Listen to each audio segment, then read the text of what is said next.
Human is an ancient word. It's been around for a very long time. But the concept of humanity is a modern invention. Now, no one knows exactly where the old word human comes from. But Giambattista Vico, in his New Science of 1725, thought that the source of this word lay in the Latin word for burying, which is humando, which itself comes from the word humus, meaning soil. So humans would, above all, be people of the soil who bury their dead. They come from the earth and will ever return to it. However, the thinkers of the Enlightenment, among them Vico himself, would eventually upend this logic, appealing instead to universal powers of reason or intellect, destined to emancipate humankind from earthly bondage and to cut all ties to the ground, to place, and to nature. The modern concept of humanity, an Enlightenment concept, has its source in this inversion, in the establishment of a condition, what we call often the human condition, over and above the state of nature that is supposed to hold all other creatures in its grip. And nature, by the same token, was no longer seen to be enriched and fortified by the labors of generations past. It was treated rather as both a platform for human endeavors and a depository for a history whose energy is spent, leaving its residues piled up in layers of sediment, each covering over its now submerged predecessors.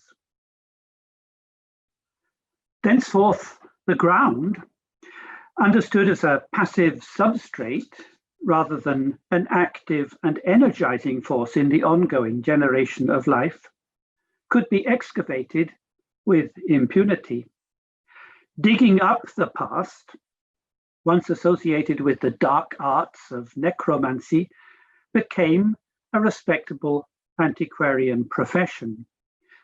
And with that, archaeology was born, along with the idea of the human career as an ascent from rude nature through shades of savagery and barbarism to the perfection of the human condition in refined civility.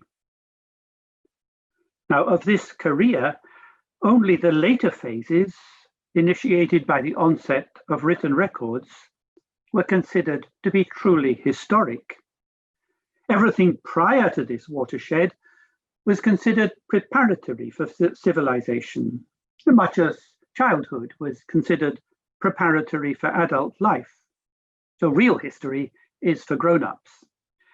But the very idea of a preparation for history, or what came to be known as prehistory, was thus a direct precipitate of Enlightenment humanism. And yet many contemporary scholars proclaim the days of humanism to be over, or at least numbered. We are entering, they say, a new era of post-humanity. So what will become of the idea of prehistory then? There can be no doubt that humanism has contributed massively to the common good. It has brought education, literacy, and democratic governance to more of the world's inhabitants than ever before. And commensurate with this success, what began in a handful of European nations has expanded globally through trade and colonization. But this has come at a cost in two respects. First, in driving a wedge between humanity and nature, the very earth that had once offered nourishment and support for human life came to be recast as a repository of resources to be plundered. So archaeological excavation figured as a mere prelude to a program of extraction on an industrial scale that has ravaged the earth and jeopardized its capacity for renewal. And second, while the appeal to universal entitlement serves the interests of those empowered to lay claim to it, for others, the forcible imposition of this claim has meant enslavement, along with loss of land, livelihood, and even life. In the history of colonialism, the flag of humanity has always been flown by the victorious, treating as less than human those who have come under its yoke. Now, as these twin costs have inexorably risen, what began as an agenda for progressive emancipation has morphed into a vicious spiral of environmental destruction and social injustice. And to break the spiral demands no less than a radical alternative to the humanist settlement. And the challenge, at least for scholars, is to create a language of concepts in which to frame it. And this is the challenge of post-humanism. And the question I want to pose today is, well, what role will the ground, the soil, or the earth play in a future post-humanist settlement? So let me begin by going back to Vico's speculation that humans, at least in the etymological sense of the term, are distinguished above all by their affinity to the soil, revealed in the habit of burying their dead. Incidentally, I should say perhaps that most scholars regard Vico's etymology as completely unfounded and that there's really no basis to it, but that doesn't really concern us. The idea is that the word human is very old, and that, at least in Vico's estimation, it tells something about humans in relation to the soil and burial.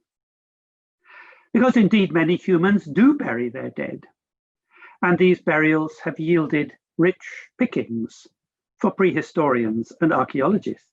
They love digging up burials. But the burial of the past is quite different from the deposition of the past, because burial is part of a cycle of life that carries on over generations.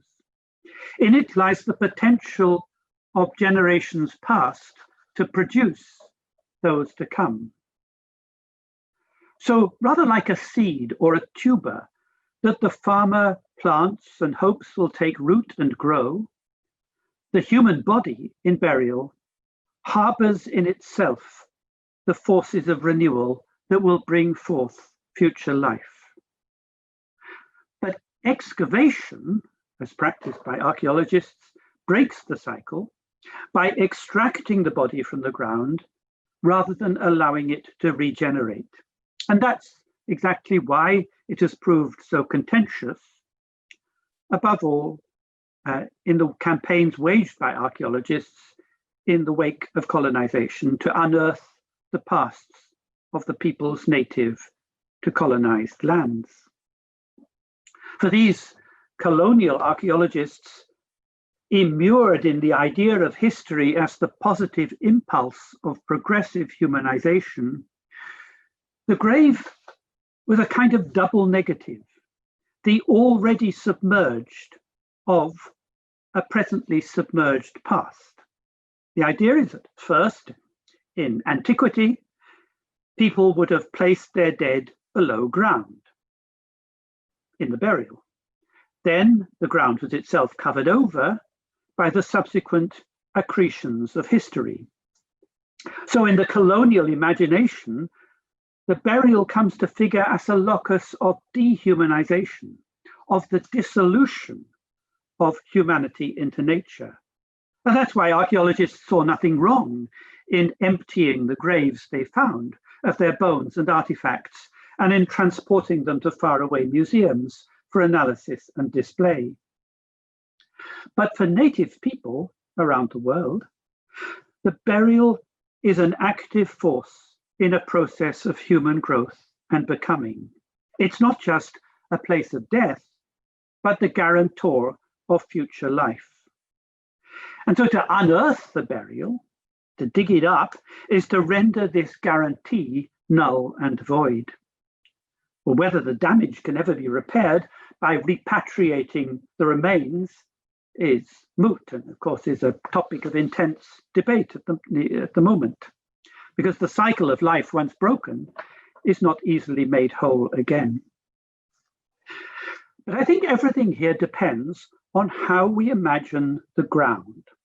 What kind of surface is it? I mean, you can think of other kinds of surfaces like a carpet or a piece of paper, scroll, which you could roll up.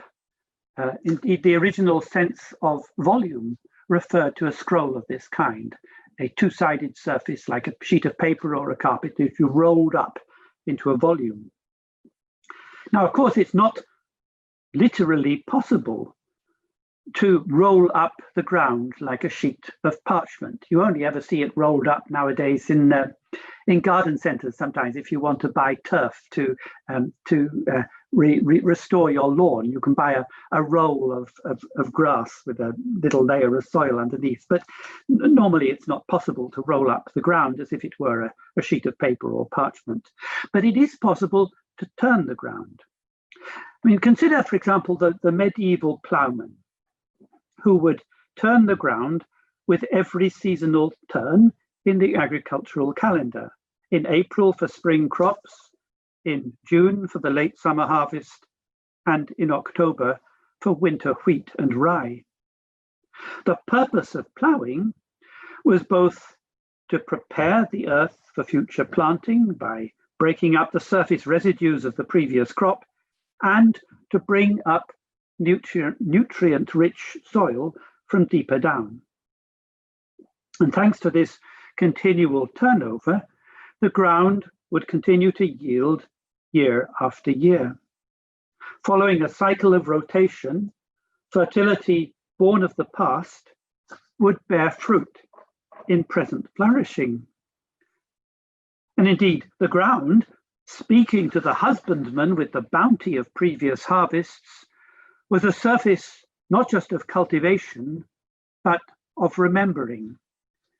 For with every turn, memories of persons who lived or events that happened long ago would be brought to the surface so that inhabitants could engage with them directly as if they were present in the here and now. It's interesting that this has precise parallels with the pages of the book as books were read in medieval times. The page, it was understood that the page would speak to the reader with the voices of the past. Its letters and words springing to life in the present, just like seeds germinating in the soil. So with the page, as with the ground, the past would rise up, even as the present sinks down, and time, as it passed, would continue to turn. However, in the modern imagination, enshrined in the political logic of the territorial state, the ground is not for turning. It is for conquest, colonization, and occupation. Far from inscribing its ways into the land as does the husbandman, or like the penman into parchment, the state imposes sovereignty from above. Very much as with the printing press, letters are imposed from above upon the sheet. So just as every new impression calls for a new sheet, so every inscription into the land calls for a new ground. So the ground here figures not as a surface to be actively restored and cultivated, but as a passive substrate upon which to map out the strategic designs of the present. And as such, it holds no potential for renewal. That's to say, the past is already over, sunk into its own stratum, overlain in the execution of present designs. And whatever their claims to perpetuity, these designs are destined in their turn to be covered over by those of the future. To the Earth's depth, is now understood so much enrolled in a cycle as layered in a stack, wherein every layer belongs to its own time, only to be superseded by the next. So here, renewal but upon superimposition. You have to add another layer to then another, and another. So time no longer turns or folds the ground into a volume like a scroll. It rather pierces through successive grounds like an arrow, pointing either upwards from the past to the present or downwards from the present to the past. So here, every ground, every layer establishes its own plane of synchrony, while layer succeeds layer in a diachronic sequence. This is the source of this opposition between synchrony and diachrony that is so fundamental to modern thought. So to reach the past, as in archaeological excavation, you have to dig down. Memory has become an archive, deposited in a stack with the oldest records furthest down, and there they stay, sinking ever deeper as time moves on. So if you followed the argument so far, you see we've arrived at a distinction between effectively two kinds of surface, whether we're talking about the page or the ground. One is a layered surface, which covers up what went before and is closed to what follows. The other is a deep surface that covers nothing but itself and yet rises into the open. Now, I presented these as alternatives, even to the extent of aligning them to a contrast between modernity and tradition. And yet I think perhaps this contrast is artificial. Perhaps it's more reasonable to suppose that these alternative understandings of the ground surface, far from standing on opposite sides of a great divide in the history of the world, have always existed and have continually answered to one another. In different periods or regions, one side may have been ascendant or given greater ideological prominence, but the other would have always been present in the background. It is, after all, in the nature of ideologies to be lopsided, and they can deceive by leading us to mistake one kind of surface for another. This, incidentally, is how camouflage works. It tricks the perceiver into supposing that what is actually a double-sided layer, covering up that which is hidden within or beneath, is really a face that is open to the world. So the military commander paints the tarpaulins under which he conceals his tanks in motley shades of green and brown, rendering them indistinguishable to aerial reconnaissance from the face of the earth. But the face of the earth, or like the face on the head, is a front without a back. And having no back, it appears to have nothing to hide. But the deceit can work the other way as well, though perhaps less intentionally. In many parts of the world, landscapes are dotted with mounds of various sizes, from the insignificant to the monumental. They've been around since time immemorial. Prehistorians call them tumuli, mounds.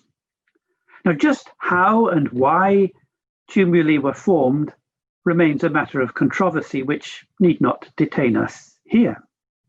Suffice it to note that any accumulation of waste material, whether from the construction of earthworks or from everyday domestic habitation, is liable to settle, more or less of its own accord, into the form of a mound.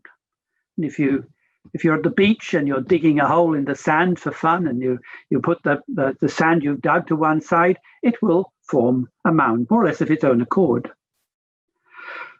So as such, the mound is nothing more than a swelling of the earth that covers nothing and is open to the elements. But this has not deterred legions of prehistorians from excavating their tumuli in the conviction that buried inside each must be a body. There must be something inside, something underneath, and we should excavate in order. And occasionally, they have struck lucky and been rewarded with sensational finds. But more often than not, their excavations did quantity of earth and rubble. So their error has been to imagine the face as a twin-sided layer or an enclosure which consequently must have something to hide. It must be covering something up.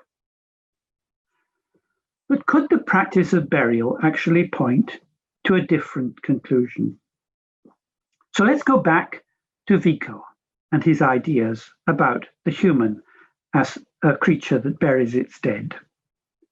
Might burial establish a peculiarly human relation to the ground and to the past, in which opening and closure, far from being mutually exclusive, may actually alternate? Let's imagine the phases of the burial as it might have been practiced in antiquity. So you have a body to bury, and here you go. First, the earth is opened. You dig a pit. Material is removed to form a pit into which the body is then laid. And incidentally, when you dig the pit, you're going to form a mound of earth on the other side. Now, after the necessary ritual formalities, this pit is then covered with a slab of stone. Now, in the grave, this slab forms a layer with two sides, upper and lower, concealing the body beneath. But for the living, for people living beyond, after the deceased has passed away, for the living, sealing the slab does nothing to extinguish the memory of the deceased. On the contrary, it's a memory that remains deeply engraved in their hearts and minds. And yet, with the passage of time and generations, memories gradually fade, even as vegetation encroaches over the slab, contributing through its decomposition to the formation of soil. Eventually, after many centuries have passed, or even millennia, the grave site is left virtually indistinguishable from its surroundings, except perhaps for a small hump or a stone to mark its location. And once again, the ground of the site shows its face to the sky. With the grave long forgotten, people go about their lives completely unaware that anything lies below until perhaps it is exposed either by natural erosion or by the ministrations of archaeologists. Now, as this story of burial shows, bringing closure to the past is one thing. Wiping it out altogether is quite another.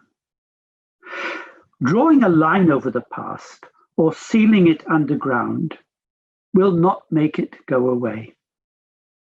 Just as the insomniac's attempts to fall asleep make him all the more wakeful, so our efforts to forget the past have the opposite effect of bringing it more vividly to mind. Yet, as surely as sleep eventually comes, so the past will be forgotten. In the mind, however, as in the landscape, it fades, not by sinking deeper down, but by rising to the surface, only to be wiped away.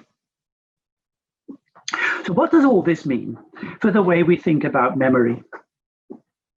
I've shown that in our modern sensibilities, our modern sensibilities are profoundly conditioned by the idea that everything is formed of layers, that the ground, trees, buildings, books, and even human minds are built up layer upon layer, with each layer already marked up with its own striations.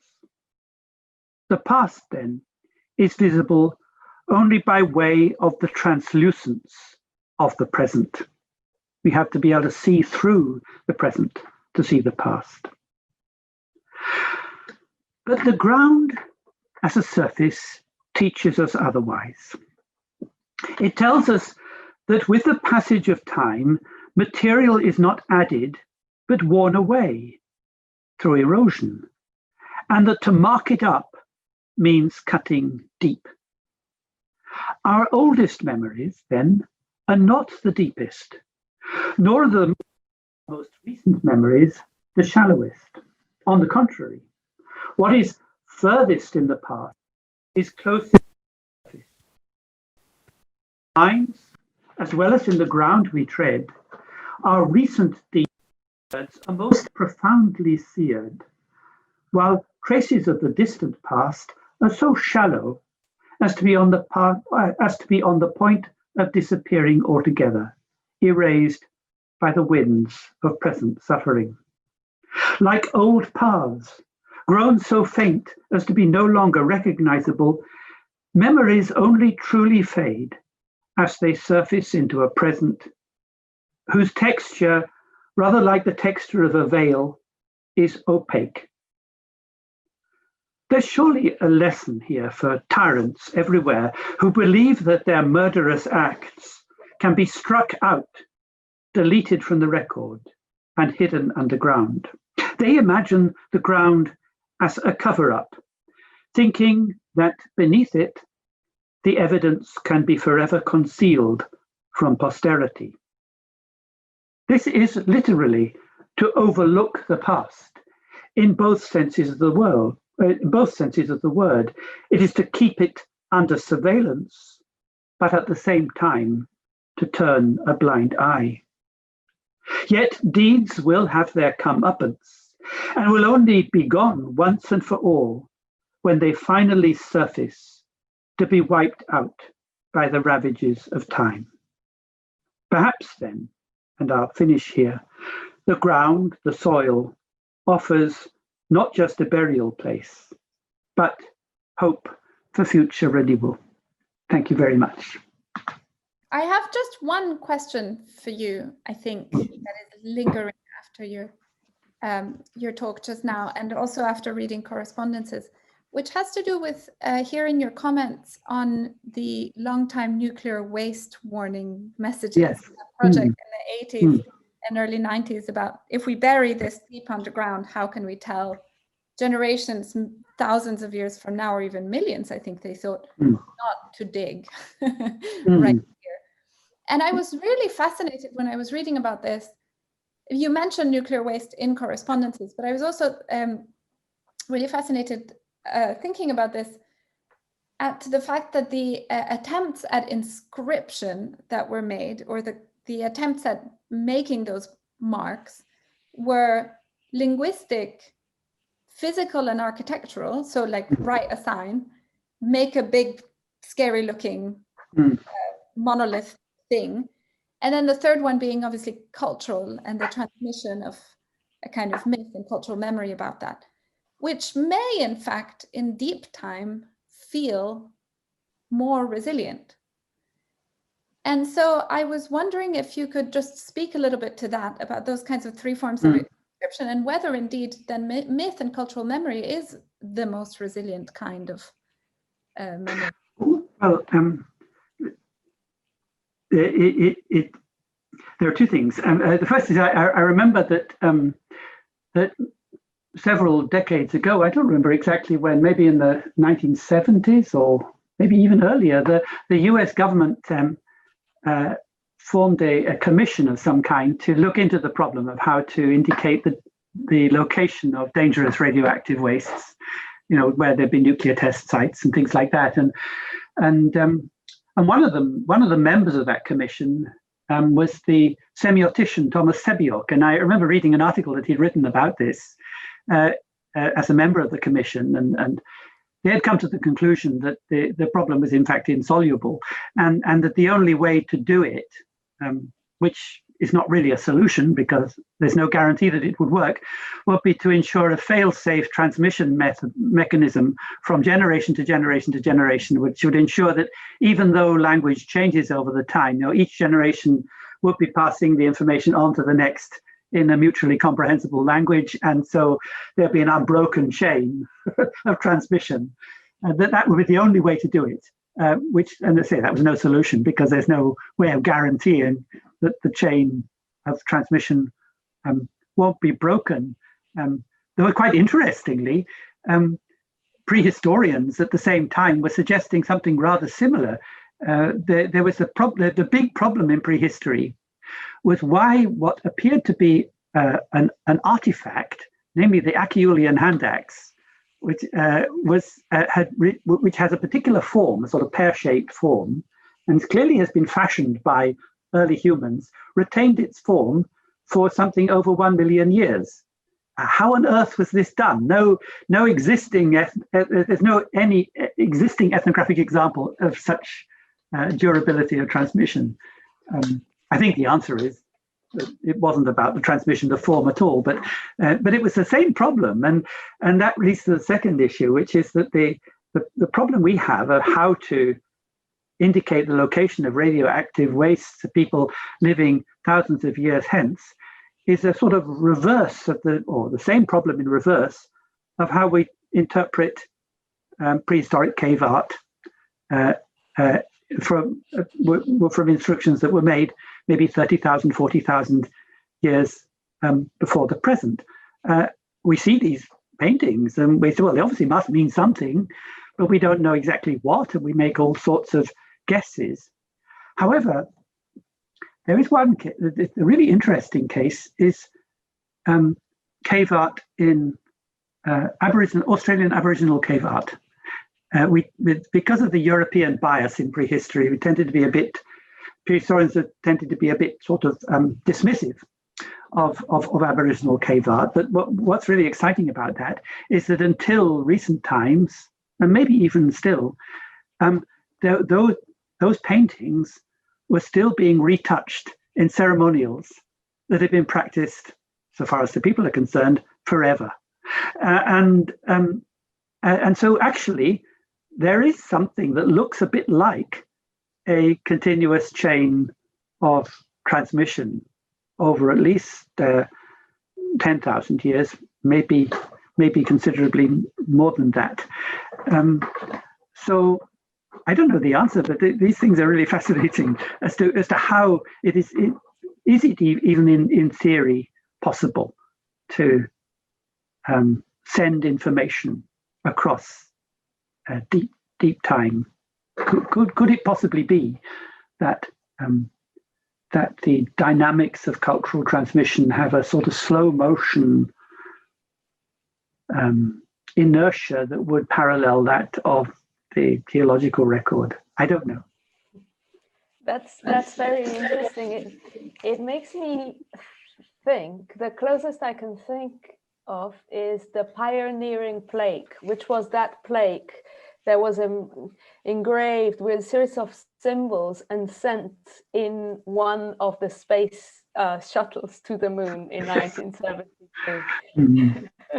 projecting onto the future, mm-hmm. or onto another. How can we communicate to a life, mm-hmm. that we don't know anymore? Mm-hmm. And it's a very curious plaque because it has the representation of a naked man and a naked woman and no other life form in the planet. So it's a deeply human-centric inscription. And that, what you were saying now in your talk in general was actually, for me, it made me start thinking about the soil as a time machine, in the sense that the past, the present, but also the future, because the soil is what allows for metamorphosis and for transformation and for the outcome of life. For they all come together. And I was curious to know your thoughts in relation to the soil's relationship to the future as well. Well, I mean, obviously, we have to realize that the soil is absolutely packed with microorganisms and is very alive, very dynamic. And I don't know, millions and millions of organisms, you know, just one cubic meter of soil. And one of the most interesting aspects of this that I became aware of only fairly recently has to do with ice. You know, the argument, the classic argument has always been that that at the end of the ice age, there's rather rapid global warming. The glaciers melted, and then after a while, plants began to colonize areas that had been basically stripped bare of any sort of vegetation, and then there was a plant succession in which things gradually established themselves.